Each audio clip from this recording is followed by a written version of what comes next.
Et c'est sur ces paroles pleines de joie de vivre et d'enthousiasme que nous allons pouvoir passer à la sélection. Et on va commencer avec mon plus gros coup de cœur en blanc de l'année dernière, la cuvée Ad Libitum de chez Benoît Rocher. Alors je crois que c'était au mois d'octobre ou de novembre, quelque chose comme ça, et je reçois une invitation de la part de la Levée de la Loire. Je clique sur mon invitation et là, il vous en coûtera 10 € pour venir au salon. Remboursez nos invitations. Comme je suis un bon gros pigeon et que ça faisait un moment que j'avais pas fait de salon, je paye. Remboursez nos invitations. Je prends le TGV pour quitter mon petit pays lyonnais et j'arrive à Paris. Alors les salons, vous savez, c'est toujours un peu contrasté parce que, en fait, c'est un peu comme quand vous aviez 17 ans et que vous sortiez en boîte et que vous étiez là en mode « Va choper de la meuf ce soir !» Et ben les salons c'est pareil, à chaque fois je pars, il y a plein de vignerons mais je sais pas si je vais avoir des coups de cœur. Et là je tombe sur le stand d'un jeune vigneron, je dirais la petite quarantaine, quelque chose comme ça, Benoît Rocher, ok, fine, qui de souvenir a récupéré des vignes de famille qui étaient anciennement en cave coopérative et il a décidé de vinifier en son nom. Je me ramène sur son stand, je goûte, c'est rouge, c'est blanc, c'est rosé, c'est liquoreux, c'est simple, tout est bon. Mais il y a une cuvée qui m'a mis une patate de forain, c'est, vous vous en doutez, la cuvée Ad Libitum 2019. Je mets le nez dedans et honnêtement, un nez de parfum. Mais genre, vraiment, je sentais ça et j'étais en train de me dire, attends, est-ce que c'est Eau sauvage de Dior? Est-ce que c'est la nuit de l'homme de Yves Saint Laurent? Une expression aromatique de fou furieux. Donc pour moi, ça a été un no-brainer, comme diraient les ricains. J'ai dit ça, sélection 20 stages de printemps, je le veux. Avec un bouquet qui s'exprimera sur des notes de raisin bien mûr, de mirabelle, de panettone, de miel, de fruits secs. C'est d'une complexité. Et pourquoi est-ce que c'est d'une telle complexité?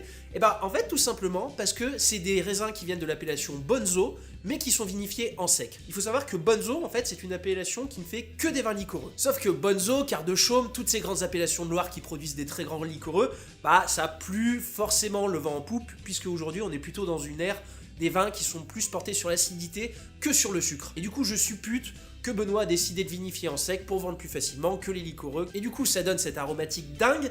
Par contre, en bouche, attention, on est sur un 100% chenin, cépage que j'aime d'un amour sincère et désintéressé, / mon 3e épisode de Cépage sorcier, et du coup, en bouche, c'est tout sur la tension et la pureté. Ne vous attendez surtout pas à avoir un côté charnu, justement, un côté sauterne, ce genre de choses, pas du tout. Vous ne le savez peut-être pas, 36-15 je raconte ma vie, mais l'été, pour payer mes études, j'ai travaillé sur le chantier. J'ai fait du BTP et du terrassement notamment, et j'ai passé des journées du coup à faire la pelle, à transporter des pierres sous une canicule pas possible, et à la fin de la journée, vous êtes tellement en contact de ces pierres que, vous savez, vous avez les lèvres qui ont séché à cause de la chaleur, et vous avez un espèce de petit filet pierreux comme ça sur les lèvres.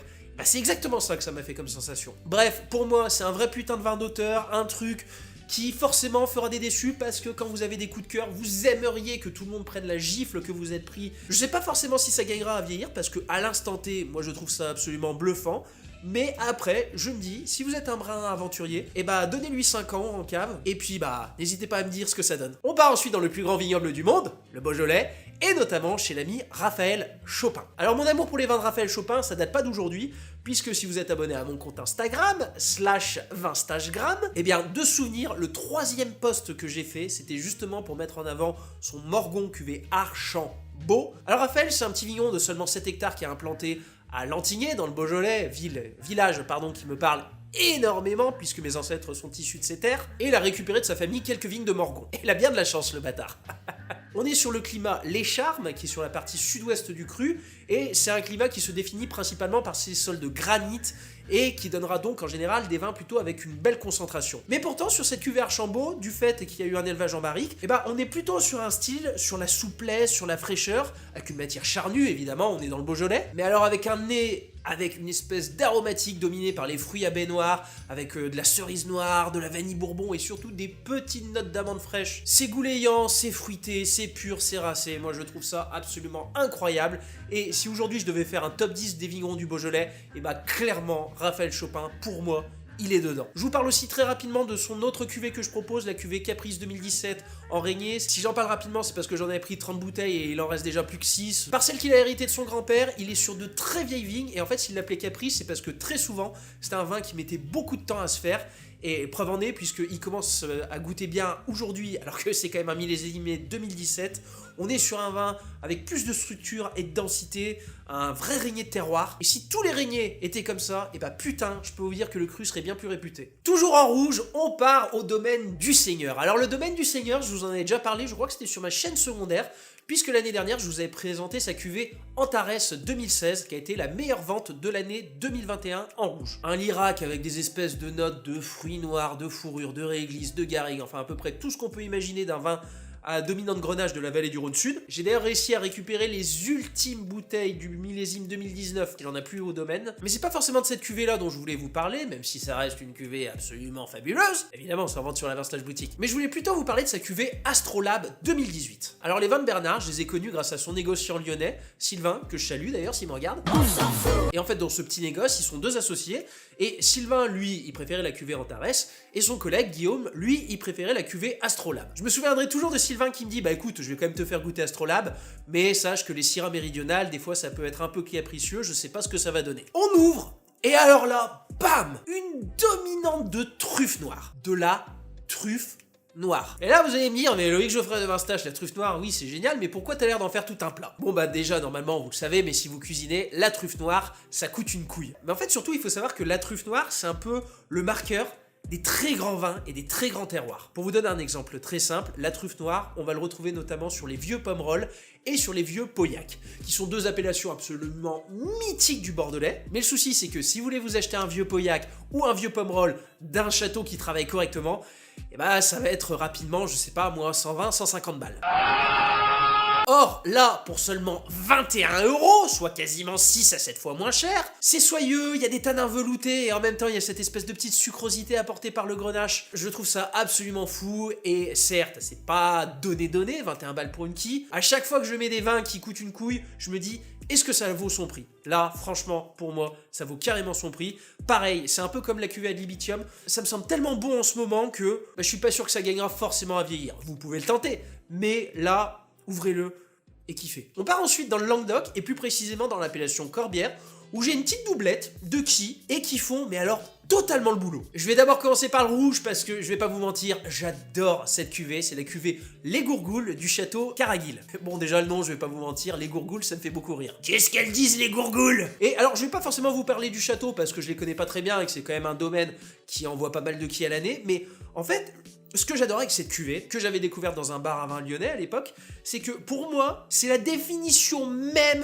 du vin du Languedoc. C'est-à-dire que si demain j'ai un pote qui connaît rien en vin, et ben je lui présenterai ce vin. Je lui présenterai ce vin parce que pour moi, dedans, il y a tout. Déjà, pour un vin à 13 balles, je trouve que ça a une profondeur. Je vais même être obligé de lire la fiche technique que j'ai faite parce que j'ai mis beaucoup de senteurs, fruits rouges, cerises, fumée lardée, musc, romarin, menthe poivrée, mocha ou encore garrigue. Et en bouche, et ben c'est souple, c'est charnu, c'est fruité, c'est soyeux, c'est vraiment un pur vin d'apéro, mais tellement bien fait. En fait, c'est le genre de qui, vous savez, c'est jeudi, 18h, vous recevez votre petite notification, oh tiens, un épisode de Villebrequin, il y a un copain qui passe et qui dit, oh bah allez, on va se mettre devant, vous ouvrez la quille, vous les regardez les deux et vous vous dites, putain, qu'est-ce qu'ils sont cons, mais qu'est-ce qu'ils sont bons. Et bah c'est pareil, cette cuvée, putain, qu'est-ce qu'elle est bonne. Et pour le vin blanc, j'ai choisi celui du domaine Sainte-Marie-des-Crozes, avec la cuvée Premier Pas sur la Lune, déjà parce que c'est un truc tout con, mais je suis un fan absolu de l'étiquette. C'est encore un peu jeune, honnêtement, 2021, on sent que ça a encore besoin de se faire un peu. C'est tout sur la tension et sur la minéralité, j'ai vraiment voulu aller sur un blanc pareil d'apéro, de fraîcheur, de soif, avec un nez très cool qui sera entre les fruits blancs, les fleurs blanches, la quetch, avec un petit côté blé sésame grillé là. Pareil ça, c'est du pur kiff. J'ai aussi fait re-rentrer deux immenses best-sellers de la Vintage Compagnie, donc je vais être plutôt court. Le premier, c'est le Macon-Pierre Clos 2020 du domaine Coteau des Margots, que j'avais déjà présenté sur un épisode de J'irai trinquer chez vous.